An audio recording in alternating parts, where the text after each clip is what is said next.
আসসালামু আলাইকুম। আমি তাইগুল ইসলাম ওয়ালটন তুলাতুলি মোড় থেকে আপনাদের সামনে একটি বিষয় আজকে উপস্থাপন করব। আমরা অনেকেই ফ্রিজ নিয়ে বিভিন্ন সমস্যায় পড়ে থাকি। আমাদের সাধারণত ফ্রিজগুলোতে অনেক সময় অভিযোগ আসে যে নর্মাল দিয়ে বাইরে পানি চলে আসে। এটা থেকে কীভাবে আমরা পরিত্রাণ পেতে পারি সেটাই আপনাদেরকে আজকে দেখাবো। সাধারণত আমরা যখন ফ্রিজগুলা রাখি যে জায়গার মধ্যে, প্রথমে চেষ্টা করবো আমরা ফ্রিজ সামনে যেন হেলান না দিয়ে পিছনের দিকে একটু হেলানো থাকে, তাহলে সাধারণত এই পানিগুলা বাইরের দিকে আসে না। আর আরেকটি বিষয় হচ্ছে, যখন অতিরিক্ত ভারী পানি আসে তখন আমরা ফ্রিজটা খুলবো।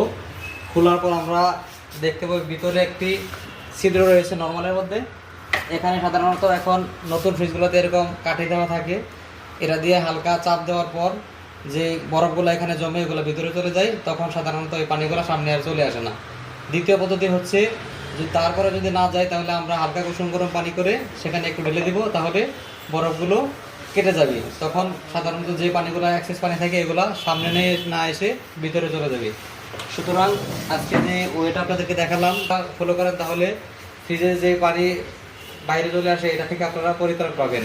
আর একটা বিষয় হচ্ছে, আমরা যখন ফ্রিজগুলো রাখি সামনে দেখে ফ্রিজের সামনে দুই পাশে একটু করে পেপার দিয়ে দেবো, যেন ফ্রিজটা পেছন থেকে একটু হেলানো থাকে, তাহলে সুন্দরভাবে আপনারা এই ফ্রিজের বাইরে পানি আসা থেকে পরিত্রাণ পাবেন। সুতরাং সবাই ভালো থাকবেন, এবং যেই জিনিসগুলো আপনাদের সামনে উপস্থাপন করলাম এগুলো আপনারা একটু ট্রাই করবেন, তাহলে আশা করি ফ্রিজের পানি পড়া এবং ফ্রিজ থেকে বাইরে পানি আসা থেকে আপনারা পরিত্রাণ পাবেন। সবাই ভালো থাকবেন। আসসালামু আলাইকুম।